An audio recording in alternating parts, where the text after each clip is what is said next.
Before we dive in, smash that subscribe button, hit like, and comment below if you think the justice system might be hiding more secrets than we're ever told. Trust me, after this story, you'll never look at a prison the same way again. The rain hadn't stopped all night. It hammered the asphalt streets of East Chicago, turning the city into a slick mirror of flickering neon lights and shadowed alleyways.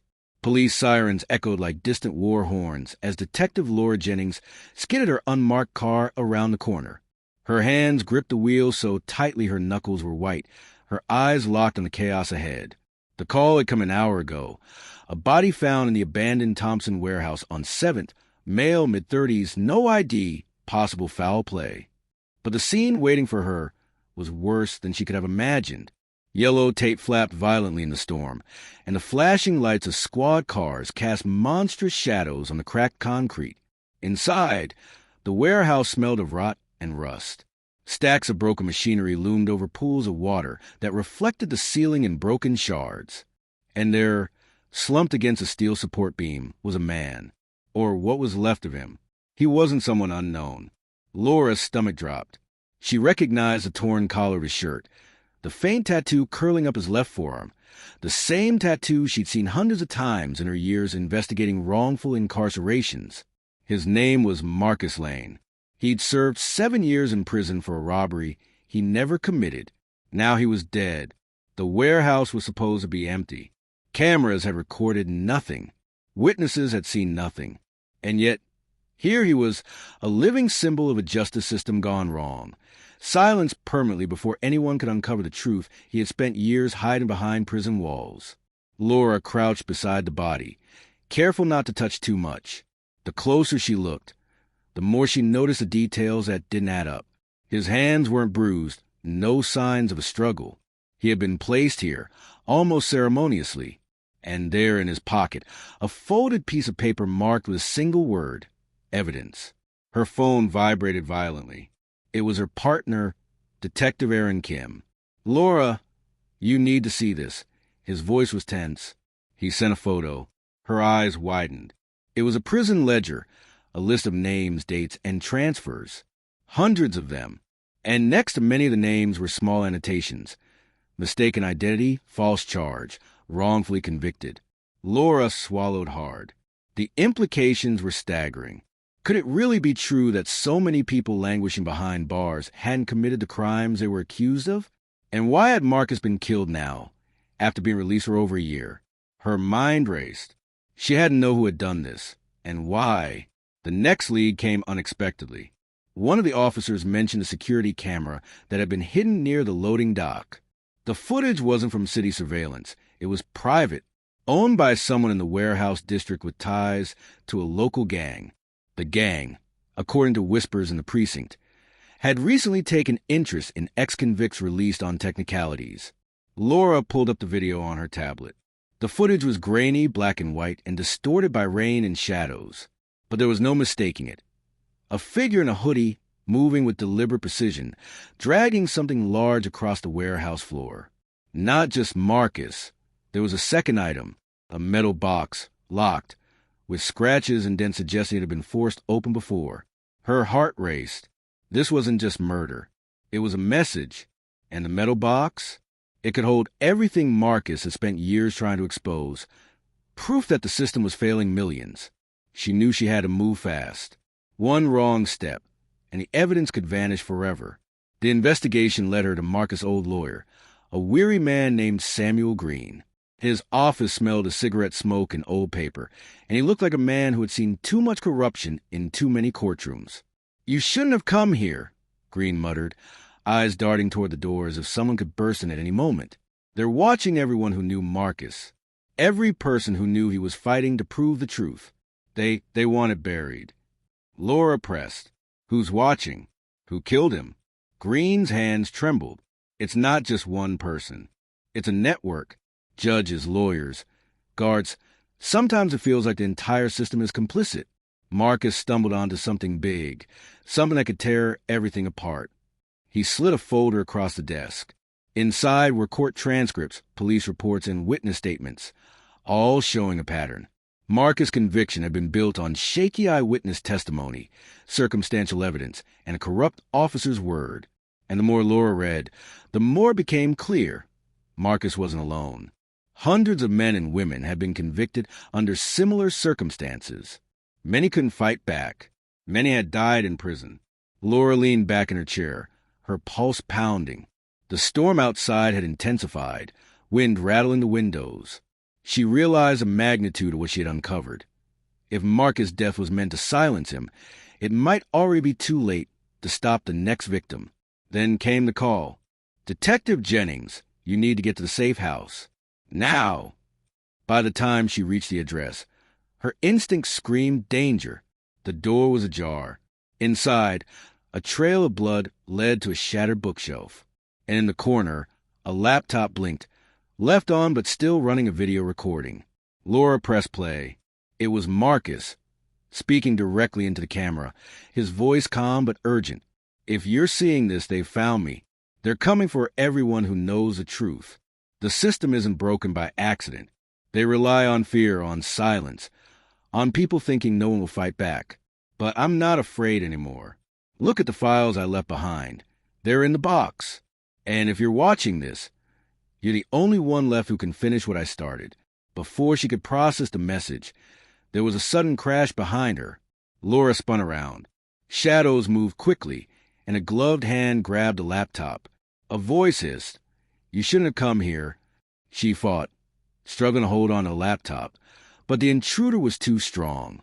In a flash, the figure was gone, leaving Laura alone with the blood-stained room and an empty safe house. The storm raged on outside, and in that moment, Laura realized the truth that would define her investigation. What Marcus had uncovered wasn't just about wrongful convictions. It was about a system so deeply corrupt that nearly everyone inside it was in danger, those who had served time unjustly, and anyone brave enough to expose it. And in the shadows of East Chicago, someone was already planning their next move. Laura stared at the laptop screen, the blinking cursor mocking her, the metal box, the files, the evidence Marcus had risked everything secure. It was out there somewhere, and if it fell into the wrong hands, there would be no stopping the chain reaction of violence, betrayal, and murder. Somewhere in the darkness, a phone buzzed. A new lead, a tip, or a trap. She couldn't be sure. But one thing was certain. The case had only just begun.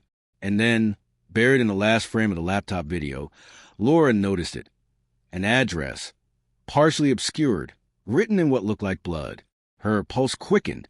It was a clue, the first real lead, and it pointed to a place she never expected. A location that would change everything she thought she knew about Marcus, the wrongful convictions, and the people willing to kill to keep the truth hidden. The safe house was empty, the storm still raging, and the night had just begun. Laura whispered to herself, "If Marcus was right, the real danger hasn't even started." The first chapter ends here, leaving a trail of questions, fear, and a hidden threat lurking in the shadows. Detective Laura Jennings didn't sleep that night. The storm had faded into a foggy, gray dawn, but the city still felt alive with danger. Every alley, every cracked window, every abandoned building seemed to whisper warnings. Her car navigated the quiet streets as she replayed the laptop video over and over. Marcus' eyes seemed to follow her, his message haunting her like a ghost. The address in the video led her to a rundown apartment complex on the outskirts of East Chicago, the kind of place where people disappeared without anyone noticing. The smell of mildew and decay hit her the moment she stepped inside. Peeling wallpaper, flickering fluorescent lights, and the faint sound of a dripping faucet set the stage for what felt like a showdown before she even reached the door. Laura knocked. No answer. The door was unlocked. She eased inside, her hand instinctively resting on her gun. The apartment was a maze of shadows and debris. And then she saw it. A wall covered in newspaper clippings, photographs, and sticky notes, all connected with red string like some kind of detective's fever dream. Names, dates, prison IDs, and mugshots crisscrossed the wall, linking individuals she had never imagined were connected. Marcus had been meticulous. Every wrongly convicted person he had helped, or attempted to help, was there. Every corrupt official, every tainted prosecutor, Every guard who had falsified a report, it was all mapped out. Laura felt her stomach turn. This was more than a single murder or a few bad actors. This was systemic, a machine of injustice that had been operating for decades. She stepped closer, scanning the names, and then she froze.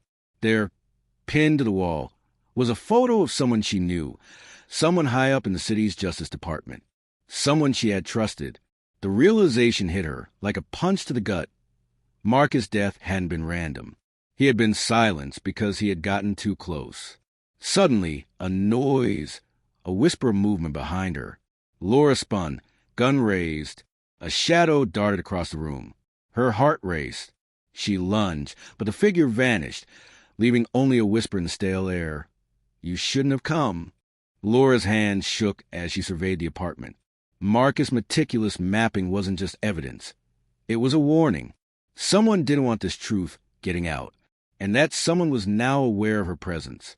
Her next stop was a prison records office. She needed to cross-reference Marcus' files with the ledger he had left behind. She arrived mid-morning, finding the building empty except for the low hum of fluorescent lights. She slid a USB drive into the office computer, uploading files Marcus had sent her anonymously months before his death. And then she noticed that files missing. Certain names, certain cases had been scrubbed. The deeper she dug, the clearer it became. Someone was actively erasing evidence. Someone had been watching Marcus, tracking his movements and cleaning up after him. Laura felt a chill crawl down her spine. The deeper she went, the more dangerous this became. She realized that Marcus' death was only the beginning. The system wasn't just corrupt. It was defensive, violent, and willing to kill anyone who threatened it. Her thoughts were interrupted by her phone. An unknown number. She answered cautiously. "Detective Jennings," a distorted voice said. "You're getting too close. Stop digging or you'll be next." Click. The message was clear. They knew who she was, what she was doing, and how dangerous it had become. But it only strengthened her resolve. Her next lead came from an unexpected source, Marcus' sister, Olivia Lane. The woman had lived quietly, trying to escape the shadow of her brother's wrongful conviction. But she had information, small details, rumors, and hints that could tie the puzzle together. "You don't understand," Olivia said, her voice trembling. "They don't just want to silence Marcus. They want to erase him. Every file, every friend, every lawyer who helped him. They're all targets. I've already lost people I trusted. And now it's my turn." Laura promised to protect her. But deep down, she knew protection was almost impossible. The enemy was everywhere, inside law enforcement, the courts, even the prison system itself. That evening, Laura and Olivia returned to the warehouse district, hoping to retrace Marcus' steps. The rain had returned, heavier than before, masking sounds and leaving puddles that reflected the dim streetlights. They approached the old steel warehouse where Marcus' body had been found. Laura's flashlight cut through the darkness. Every corner was a potential trap, every shadow a possible attacker. As they explored, Laura noticed something peculiar. The walls of the warehouse had fresh marks, scratches, scuffing, evidence of struggle that hadn't been there before. Someone had returned, and then they found it. Another metal box, identical to the one Marcus had carried. It was chained shut, padlock glinting under the flashlight beam. Laura's hands shook as she examined it. Could this contain the evidence Marcus had risked everything for? She tried the padlock. It was surprisingly fragile. With a careful twist, it gave way. Inside were files, documents, photographs, and digital drives. Hundreds of pages showing wrongful convictions, falsified reports, and the fingerprint of powerful people who had manipulated the system. Suddenly, the warehouse door slammed shut behind them. The sound echoed like a gunshot. Laura spun around. Shadows moved, too fast, too precise. They were trapped. Then the lights flickered on. Figures emerged from the darkness, masked, armed, unyielding. Laura's heart sank. They had been followed. Every step they had taken, every lead they had uncovered, had been anticipated. "You shouldn't have come," one of the figures said, the voice chillingly familiar. Laura recognized the tone immediately. It was Samuel Green, Marcus' former lawyer, someone she had trusted. Marcus made mistakes. You're going to make the same one. Betrayal cut deeper than any blade. Green had been working with them all along, feeding information, monitoring movements, and ensuring that Marcus' secrets stayed buried. Laura realized the truth. Marcus' death, the ledger, the files. Everything was part of a trap. They had orchestrated it to flush out anyone who might continue his fight, and she had just walked straight into it. But Laura wasn't alone. Olivia stepped forward, holding a small, concealed firearm, a last resort they had prepared. A standoff erupted. The masked figures hesitated, the air thick with tension and the smell of rain and fear. In that moment, Laura knew one thing with certainty. Surviving this encounter wasn't just about strength or skill. It was about exposing the truth fast enough to prevent another murder, fast enough to stop the system from consuming anyone else. Then, in a shocking twist, one of the masked figures removed their mask. It was a young officer she had trained herself, someone she had trusted implicitly. "You don't understand," he said, voice trembling. "I'm trying to protect people. If this gets out, more will die." Marcus, he should have stayed silent. Laura's blood ran cold. The enemy wasn't just the corrupt officials. It was everywhere, inside the very system meant to protect justice. The lines between right and wrong had blurred so badly that even those who thought they were heroes had become instruments of fear. The tension reached a breaking point. A gunshot rang out, not from Laura or Olivia, but from the shadows, striking a nearby support beam, sending sparks flying and shattering glass. Chaos erupted. The figures scattered into the darkness, dragging the files with them. Laura and Olivia were left alone in the wrecked warehouse, rain dripping through holes in the roof. The files, everything Marcus had fought for, were gone. And then, in the corner, something moved. A small envelope, unnoticed amid the chaos, lay on the floor.